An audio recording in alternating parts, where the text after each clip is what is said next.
साथियों, एनपीएस की जगह यूपीएस पेंशन स्कीम केंद्र ने लागू कर दी है और इसका गजट नोटिफिकेशन भारत का राजपत्र जारी हो चुका है। यूपीएस यानी यूनिफाइड पेंशन स्कीम, इस जो पेंशन स्कीम है कि पेंशन की गणना का फॉर्मूला क्या रहेगा और इस फॉर्मूले को आज हम पूरी तरह से समझेंगे भी कि किस प्रकार से ये कार्य करेगा और पात्रता की शर्त और किन्हें मिलेगा लाभ और कितना मिलेगा। हम यह भी गणना करके देखेंगे कि 25 वर्ष, 15 वर्ष और 10 वर्ष सेवा पर कितनी मिलेगी पेंशन। कंप्लीट एनालिसिस इस वीडियो के अंदर हम आपको बताने वाले हैं। पूर्ण विश्लेषण बताएंगे, गजट कैलकुलेशन के साथ में बताएंगे। तो आप वीडियो को शुरू से अंत तक जरूर देखें और यदि आप चैनल पर नए तो चैनल को सब्सक्राइब करके रखें, जिससे कि इस प्रकार के महत्वपूर्ण अपडेट जो कि हम आपके लिए लेके आते हैं आपको सबसे पहले हमारे चैनल के माध्यम से प्राप्त होते रहे। तो साथियों, शुरू करते हैं आज का वीडियो। साथियों, यूनिफाइड पेंशन स्कीम के संदर्भ में भारत का राजपत्र द गजट ऑफ इंडिया जारी हो चुका है और इसके अंतर्गत अब ये अधिसूचना इस संदर्भ में जारी हुई है।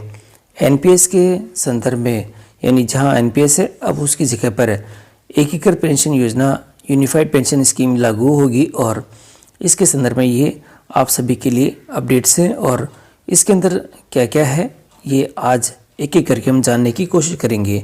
एकीकृत पेंशन योजना केंद्र सरकार के ऐसे कर्मचारियों पर लागू होगी जो राष्ट्रीय पेंशन के अंतर्गत आते हैं, यानी एनपीएस के अंतर्गत आते हैं और जो राष्ट्रीय पेंशन प्रणाली के अंतर्गत इस विकल्प को चुनते हैं उनको निम्नलिखित विशेषताएं होगी। यानी जो अब एनपीएस की जगह पर यूपीएस चयन करेंगे तो उनको क्या क्या बेनिफिट्स मिलेंगे यहाँ देखने को मिलेगा। इसकी पात्रता क्या रहेगी। सबसे पहले यहाँ इसके अंदर पात्र कौन रहेंगे, तो कम से कम 10 वर्ष की अर्हक सेवा पश्चात अधिवार्षिकी प्राप्त कर लेता है तो अधिवार्षिकी तारीखी से, यानी कम से कम 10 वर्ष की सेवा यहाँ पर होनी चाहिए। तो 10 वर्ष की सेवा के बाद ये इसके अंदर इसके बेनिफिट्स इसको मिलना शुरू हो सकते हैं और वो इसको यूपीएस को अपने अडॉप्ट भी कर सकेगा। साथियों, और यहाँ दे रखा है कि अधिकतम यहाँ पे 25 वर्ष की न्यूनतम अर्हक सेवा होनी चाहिए। इसके बाद स्वैच्छिक सेवानिवृत्ति के मामले में यदि सेवावधि अधिवार्षिकी तक जारी रहती है तो उस तारीख से ऐसे सब कर्मचारियों को अधिवार्षिकी प्राप्त कर लेता है, यानी जितने साल तक की उसने उसके बाद सेवा प्राप्त की है तो वो इसके लिए यहाँ पर पात्रता के अंदर यहाँ आ जाएगा। सेवा से हटाने या बर्खास्त या कर्मचारी के इस्तीफे के मामले में सुनिश्चित भुगतान उपलब्ध नहीं होगा। ऐसे मामले एकीकृत पेंशन योजना का लाभ भी यहाँ पर लागू नहीं होगा। तो ये हो गया कि इसकी पात्रता का मामला। अब देखते हैं कि लाभ क्या क्या मिलेंगे। तो यहाँ लाभ को समझते हैं। सबसे पहला बिंदु दे रखा है, पूर्ण सुनिश्चित भुगतान की दर सेवानिवृत्ति से पहले 12 मासिक औसत मूल वेतन की 50% होगी, यानी कि प्रत्येक साल आपको जो आपका मूल वेतन है, वैसे तो हर साल अपना मूल वेतन जो कि इंक्रीमेंट की वजह से बदलता है, तो 12 मास जो पहले कंटिन्यूटी के अंदर 12 मासिक औसत मूल वेतन होगा, यानी 12 सालों तक का जो औसत मूल वेतन होगा वो आपको 50% के रूप में आपको यहाँ पर यूपीएस के अंदर प्राप्त होगा। पूर्ण शुद्ध भुगतान हेतु कम से कम 25 वर्ष की सेवा यहाँ पर होनी चाहिए, उसके बाद ही ये आपको मिलेगा। कम आरक सेवा की अवधि में आनुपातिक भुगतान का यहाँ पर स्वीकार होगा। अब आनुपातिक भुगतान कैसे होगा इसका भी यहाँ पर समझने की कोशिश अपन करेंगे।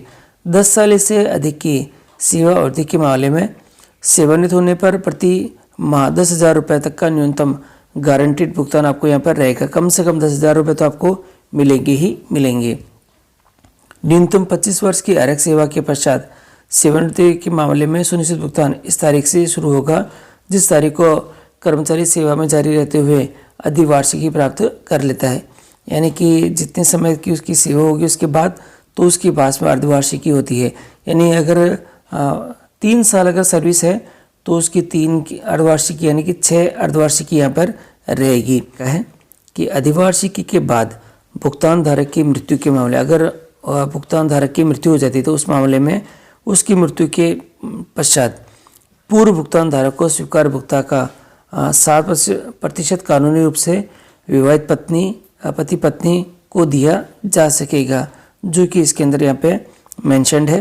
महंगाई राहत सुनिश्चित भुगतान और पारिवारिक भुगतान जैसे मामला भी है पर उपलब्ध होगी, यानी कि आपको जो महंगाई राहत भी आपको इसके अंदर यहाँ पे प्राप्त होगी। महंगाई राहत की गणना सेवारत कर्मचारियों पर लागू होगी, महंगाई भत्ते की दर की तरह ही हो जाएगी और राहत केवल भुगतान शुरू होने पर ही दी होगी। यहाँ दे रखा है कि आरक्षक सेवा के प्रत्येक पूर्ण 6 माह के लिए मासिक परिलब्धियाँ की 10% की दर से अधिवार्षी पर एक मुफ्त भुगतान की अनुमति यहाँ पर दी जाएगी। आरक्षक सेवा के प्रत्येक पूर्ण 6 महीने के लिए मासिक परिलब्धि यानी कि उसका मूल वेतन और महंगाई भत्ता की 10% की दर से अधिवार्षिकी पर अपने पास में एक मुफ्त भुगतान की अनुमति दी जाएगी। इसको भी यहाँ समझ सकते हैं कि यहाँ पर मूल वेतन और महंगाई भत्ता जितना होगा उसका 10% निकाल कर जितनी उसने अर्धवार्षिकी पूरी की है उसको मल्टीप्लाई करेंगे तो एक मुश्त राशि की यहाँ पर गणना हो जाएगी। इसको अंत में हम लोग समझेंगे उदाहरणों के माध्यम से। एकीकृत पेंशन योजना के विकल्प के अंतर्गत कॉर्पस 2 निधियों को मिलाकर बनेगा। जो टोटल कॉर्पस है वह 2 निधियों को मिलाकर बनेगा।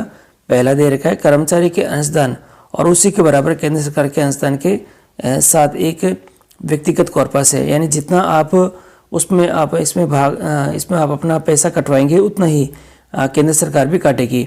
और केंद्र सरकार के अतिरिक्त अनुदान के साथ एक पूल कॉर्पस भी इसमें यहाँ पर रहेगा। इसका भी उन्होंने प्रावधान बताया था कि कुछ 8 जो % है वह एक्स्ट्रा यहाँ पर कॉर्पस के रूप में यहाँ पे दिया जाएगा। कर्मचारियों का अंशदान का 10% होगा, उसी के बराबर ही केंद्र सरकार का भी अंशदान यानी कि 10% यहाँ पे रहेगा। दोनों का प्रत्येक कर्मचारी के व्यक्तिगत कॉर्पस को जमा किया जाएगा। और आगे दे रखा है कि केंद्र सरकार अलग से जो कि 8.5% का अतिरिक्त अंशदान भी इसमें देगी, यानी कि टोटल केंद्र का 8.5% हो जाएगा और जो कर्मचारी उसका यहाँ पर 10% ही रहेगा। तो यहाँ पर थोड़ा सा केंद्र का ज़्यादा है, परंतु ये जो 8.5% है वह थोड़ा सा यहाँ पर अलग से काम करेगा, जिसमें उन्होंने समग्र आधार पर पूल कॉर्पस के स्थान पर एकीकृत पेंशन योजना का विकल्प को चुना है। अतिरिक्त अनुदान एकीकृत पेंशन योजना के विकल्प के अंतर्गत सुनिश्चित भुगतान की सहायता के लिए यहाँ पर रहेगा। और आगे दे रखा है कर्मचारी केवल व्यक्तिगत कॉर्पस के लिए निवेश के विकल्पों का अपना सकते हैं। ऐसे निवेश विकल्पों को पेंशन निधि विनियामक और जो विकास प्राधिकरण द्वारा विनियमित किया जाएगा। तो यहाँ पर जो कि पेंशन निधि विनियामक और विकास प्राधिकरण द्वारा इसको यहाँ पर मैनेज किया जाएगा। और यहाँ आगे दे रखा है केंद्र सरकार के अतिरिक्त अनुदान के माध्यम से निर्मित पूल कॉर्पस के लिए निवेश संबंधी निर्णय का पूरा अधिकार केंद्र के पास ही रहेगा कि पूल कॉर्पस के लिए जो निवेश करेगी उसके ऊपर केंद्र का ही यहाँ पर रहेगा कि वो क्या पता आने वाले समय उसको कम करे या अधिक करे, तो ये केंद्र के ऊपर ही यहाँ पर रहेगा। उन कर्मचारियों के संदर्भ में जो एकीकृत पेंशन के परिलाभ के तारीख से पूर्व सेवानिवृत्त हुए हैं और जो एकीकृत पेंशन योजना के विकल्प को चुनते हैं, पेंशन निधि विनियामक और विकास प्राधिकरण टॉपअप राशि उपलब्ध करवाने के लिए तंत्र का निर्धारण करेगा। तो कुछ टॉपअप राशि के लिए भी यहाँ पे प्रावधान किया गया है। तो ये भी उनको जो यूपीएस को चयन करना चाहते हैं तो वो टॉपअप राशि के साथ ही इसके अंदर यहाँ पे एंट्री कर सकेंगे। एक स्पष्टीकरण भी यहाँ पे दे रखा है कि इस अधिसूचना के प्रायोजन हेतु मूल वेतन में निजी प्रैक्टिस के बदले चिकित्सा अधिकारी को दिया गया गैर प्रैक्टिस भत्ता भी शामिल किया गया है। तो इस प्रकार से ये जो आपके एकीकृत पेंशन योजना यहाँ पर रहने वाली है। और यहाँ पर इसके अंदर ये भी दे रखा है कि इसके अंदर जो राष्ट्रीय पेंशन के अंतर्गत कवर किए गए प्रत्येक कर्मचारी जिन्होंने एकीकृत पेंशन योजना का विकल्प लिया है उनके लिए पेंशन विधि निधि नियामक और विकास प्राधिकरण द्वारा निर्धारित तरीके से बेंचमार्क कॉर्पस की जो मूल्य की गणना इसमें करेंगे। जो आपके पास में दे रखी है बेंचमार्क कॉर्पस के मूल्य की गणना इसके अंदर की जाएगी। इसमें प्रत्येक महीने के लिए कर्मचारी और नियोक्ता दोनों का अंशदान यहाँ पर नियमित प्राप्त होगा। उपलब्ध अंशदानों के मामले में पेंशन निधि विनियामक विकास प्राधिकरण द्वारा उपयुक्त मूल्य तय किया जाएगा। ऐसे अंशदाताओं को निवेश पेंशन निधि नियामक और विकास प्राधिकरण द्वारा किया यथा परिभाषित निवेश के डिफ़ॉल्ट पैटर्न के अनुसार यहाँ पर काम किया जाएगा। तो काफ़ी सारे इसके अंदर यहाँ पर बिंदु दे रखे हैं और प्रमुख जो बिंदु है मैंने आपको यहाँ पर बता दिए हैं। और इसके अंदर आप देखेंगे तो ये जो लागू कब होगी, देखिए यहाँ पर पेंशन निधि नियामक और विकास प्राधिकरण द्वारा एकीकृत पेंशन योजना के परिचालन के लिए विनियम जारी कर सकता है। और एकीकृत पेंशन योजना यूपीएस के परिचालन की प्रभावी जो तारीख होगी वो 1 अप्रैल 2025 यहाँ पर रहने वाली है। साथियों, अब इसको हम समझते हैं कि स्वीकार्य मासिक सुनिश्चित भुगतान किस प्रकार से मिलेगा। उदाहरण के माध्यम से देखिएगा, जो ये 5 पॉइंट्स हैं, अगर ये 5 पॉइंट अगर किसी कर्मचारी के पूरे होते हैं तो उनको सुनिश्चित भुगतान यहाँ पे देखने को मिलेगा। और यहाँ हम देखते हैं किसी कर्मचारी की सेवानिवृत्ति से पहले 12 जो मासिक मूल वेतन है, 12 जो मासिक औसत मूल वेतन है वे 45,000 रुपये है। इसको इसे हम पी के रूप में यहाँ पे इंडिकेट करेंगे। और यहाँ कर्मचारी के पास 25 वर्ष यानी कि महीने के लिए तो 300 महीने है, इससे हम यहाँ पे क्यू से इंडिकेट करेंगे कि क्यू के रूप में हम इसको मानेंगे। और अंशदान के महीनों की संख्या के आधार पर ये है। कर्मचारी के सभी अंशदान नियमित रूप से जमा किए हैं, जमा में कोई चूक नहीं होनी चाहिए। कर्मचारी निवेश का डिफ़ॉल्ट पैटर्न चुना है। कर्मचारी ने कोई भी आंशिक निकासी नहीं की है। अब देखिएगा, जो औसत मूल वेतन है मैंने आपको बताया इसे पी के रूप में, और कर्मचारी ने जितने समय के लिए सेवाएं की है उसे हम यहाँ पे क्यू के रूप में करेंगे। एक इसमें यहाँ एक चीज़ देखने को मिलेगी हमको, जो व्यक्तिगत कॉर्पस है उसको हम जो आईसी के रूप में यहाँ पे इंडिकेट करेंगे, और जो कि बेंचमार्क कॉर्पस है उसको हम यहाँ पर बीसी के रूप में यहाँ पे इंडिकेट करेंगे। फिर हम लोग फॉर्मूले में इसको यूज़ करके यहाँ पे कैलकुलेट करके देखेंगे कि किस प्रकार से ये रहने वाला है। अब देखिएगा, देखिए सबसे पहले तो ये फॉर्मूला आप यहाँ पे देख लें कि कर्मचारी का सुनिश्चित भुगतान का ये फॉर्मूला है। पी मैंने आपको बता ही दिया कि उसकी जो औसत 12 महीने की जो औसत है, जो पैसे हैं वह पी है। क्यों क्या है कि कितने समय तक उसने सेवाएं दी हैं, उसको महीनों की संख्या यहाँ पर आ जाएगी। आईसी मैंने आपको बता ही दिया कि आईसी उसका ये जो व्यक्तिगत कॉर्पस है ये है, और बीसी यानी कि उसका जो बेंचमार्क कॉर्पस है, ये बेंचमार्क कॉर्पस है, वह यहाँ पे देखने को मिलेगा। और ये तीनों ही वैल्यू अगर मैं यहाँ पर पुट करके देखता हूँ, जैसे देखिएगा यहाँ पर पी के रूप में, यहाँ पी के रूप में मैंने जो मेरे 45,000 रुपये है वह लिख दिए हैं। क्यू के रूप में कितने महीने की सेवा है वो मैंने यहाँ पे लिख दी है। जो आईसी यानी कि जो व्यक्तिगत कॉर्पस है वह 50 लाख रुपए है, और बीसी यानी कि मेरा जो बेंचमार्क कॉर्पस है वही है। अब मैं इसको यहाँ पर कैलकुलेट करके देखता हूँ तो ये 22,500 रुपये लागू महंगाई राहत को जोड़कर यहाँ पर आ जाएगा। तो यहाँ पर ये 22,000 रुपये के, देखिए यहाँ 22,000 रुपये तो ये आएगा। इसमें अब आपको जो महंगाई राहत है वह इसमें जोड़ देनी है, तो ये जो राशि आएगी ये उस व्यक्ति की पेंशन की राशि यहाँ पे देखने को हम लोगों को मिल जाएगी। इसी तरह से ये तो एक मामला है जिसमें सभी शर्तें पूरी हुई है और किसी प्रकार की इसमें चूक नहीं हुई है। अब हम देखते हैं कि यहाँ पर एक जो कि मैंने आपको बताई थी ऊपर कि 5 शर्तें हैं, इसमें से 1, 3 और 5, 1, 3 और 5 शर्तों को पूरा करें। जैसे कि यहाँ पर 1 में उसका जो औसत निकल चुका है, 3 में उसके अंशदान में कोई चूक नहीं है, कोई भी अंश उसने निकासी यहाँ पे नहीं की है, डिफ़ॉल्ट पैटर्न उसने नहीं चुना है, और तो ये अब इसमें रहेगा। तो देखिएगा अगर ऐसी स्थिति होती है तो उसकी जो वैल्यूज़ क्या निकल के आती है तो वो यहाँ पर हम लोग देख लेते हैं। देखिए यहाँ पर पहले वाली राशि तो वही है, और अब मैंने कैलकुलेट करी है कि उसकी सेवाएं कितनी रही है। तो सेवाएं यहाँ पर आप देखेंगे तो उसकी सेवाएं यहाँ पर 180 महीनों की सेवा यहाँ पर रह रही है। क्यों? क्योंकि हम लोग अब इस बार कैलकुलेट कर रहे हैं 15 साल की सेवा है तो 180 महीने यहाँ पर रहने वाले हैं। अब यहाँ पर जो कर्मचारी का व्यक्तिगत कॉर्पस है वह 30 लाख के पास रहेगा। बेंचमार्क कॉर्पस भी आपके लगभग सेम ही यहाँ पर है, तो वो 30 लाख रुपए रहेगा। इस प्रकार उसकी जो कैलकुलेशन करके निकालेंगे तो 13,500 रुपये उसको राशि निकल के आएगी। इसमें महंगाई राहत को जोड़कर अगर मैं यहाँ पे कैलकुलेट करेंगे तो वो राशि यहाँ पे देखने को मिलेगी। अब इसी तरह से 1, 3 और 5 में शर्तों को पूरा करने के पास परंतु 10 साल की अगर उसकी सर्विस है यानी 120 महीने की सर्विस है तो उसको कितनी राशि मिलेगी। तो यहाँ इसी फॉर्मूले में हम यहाँ पे कैलकुलेट करके देख लेते हैं तो ये राशि निकल के आती है 9,000 रुपये। अब यहाँ पर एक खास बात देखने को मिलेगी, जिसे 10,000 के न्यूनतम सुरक्षित भुगतान के साथ लागू मंगलवार तक बढ़ाया जा सकेगा, क्योंकि बेंचमार्क कॉर्पस का मूल्य व्यक्तिगत कॉर्पस के मूल कॉर्पस में जमा किया गया है, इसलिए यहाँ पर ये आपके पास में 25 लाख रुपए यहाँ पर कैलकुलेट यहाँ पे किया गया है। तो ये थोड़ी सी ध्यान देने वाली बात रहेगी। इसी प्रकार से हम देखते हैं कि कर्मचारी ने आंशिक निकासी भी यहाँ पर बीच में कर ली है। तो कर्मचारी के पास 10 साल यानी कि 120 महीने की सेवाएं हैं, तो अब कितनी आएगी उसकी जो पेंशन की राशि, तो आप देखेंगे तो इसमें पेंशन की राशि निकल के आएगी आपके पास में 8,800 रुपये है। इस मामले में पेंशन 8,800 रुपये के साथ लागू महंगाई राहत होगी, यानी कि जो महंगाई राहत है वो उसके साथ में जुड़ती आएगी, क्योंकि व्यक्तिगत कॉर्पस में मूल कॉर्पस में है, पूर्ण कॉर्पस जमा नहीं किया गया है। देखिए यहाँ पर देखिए अब यहाँ पर जो व्यक्तिगत कॉर्पस है वह कितना आ रहा है, जो कि उसके आप देखने को मिलेगा आपको कि भाई ये 22 लाख रुपए है, जो कि 8,800 यूनिट इसमें देखने को मिलेगी।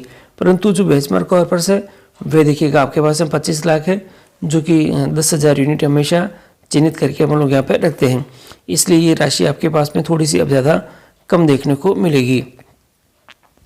अगर 4 शर्तें पूरी करता है, 1, 2 और चौथी और 5वीं को, और कर्मचारियों के सभी अनुसार नियमित रूप से जमा नहीं किए हैं, तो ऐसी स्थिति में यहाँ पर उसको जो क्या राशि निकल के आएगी वो देख लेते हैं।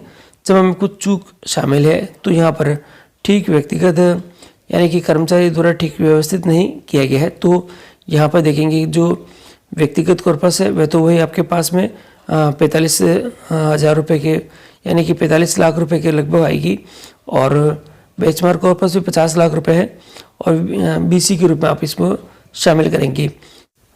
साथियों अब चौथी स्थिति है, कर्मचारी ने पहली, दूसरी, चौथी और 5वीं शर्तों को पूरा करता है, कर्मचारी के सभी अंशदान नियमित रूप से जमा नहीं है, और जमा में कुछ चूक शामिल है जिन्हें कर्मचारी द्वारा ठीक व्यवस्थित नहीं किया गया है। तो ऐसी स्थिति में वापस हम देख लेते हैं कि समय तो वही रहेगा कि कितने समय यहाँ पर है, तो पूरे वहाँ पर 25 साल की सेवाएं इसमें देखने को आपको मिलेगी।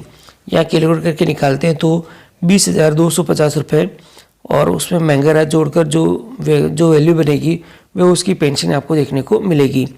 अब कर्मचारी ने 1 और 4 यानी कि केवल 2 शर्तें ही पूरा करता है।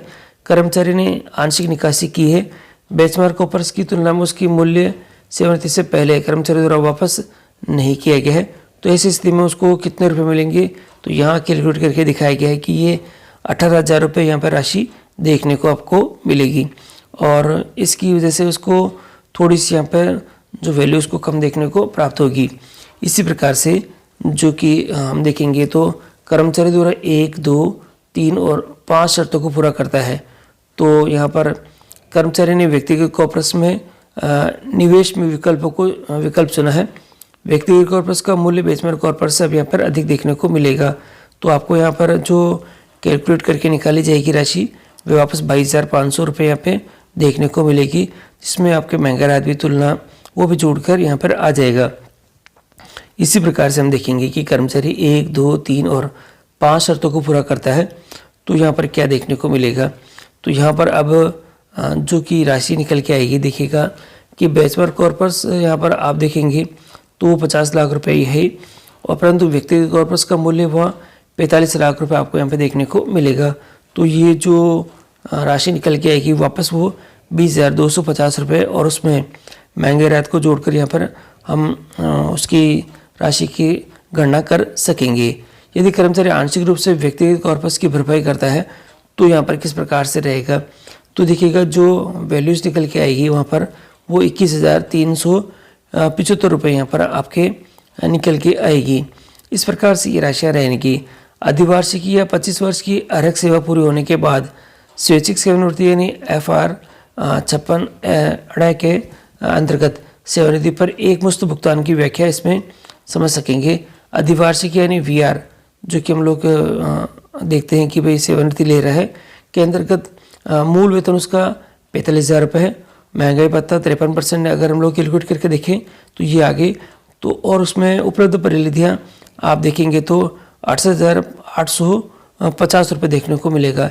एक मुश्त राशि उसको इस फॉर्मूले के माध्यम से हम यहाँ पर देख सकेंगे, जहाँ पर ये जो एल लिखा हुआ है 2 जगह पर व्यक्ति के पेंशन कॉर्पस में अंशदान के लिए महीनों की संख्या के आधार पर सेवा में 6 मासिक पूर्ण वर्षों की संख्या रहेगी। जितने उसने साल सर्विस करी है उसकी 6 महीने यहाँ पर निकाल देंगे कि अगर 10 वर्ष करी है, देखिए जैसे उपलब्ध परिनिधियाँ आकर 6,885 है, 10 वर्ष सेवा करी तो पूर्ण 6 महीने कितने होंगे, डबल हो जाएंगे, 15 है तो 30 हो जाएंगे, 20 है तो 40 हो जाएंगे। और यहाँ पर इसकी एक मुश्त राशि भी इस फॉर्मूले से हम देख सकेंगे कि वह कितनी राशि यहाँ पर उसको रहेगी जो उसको जमा करानी रहेगी।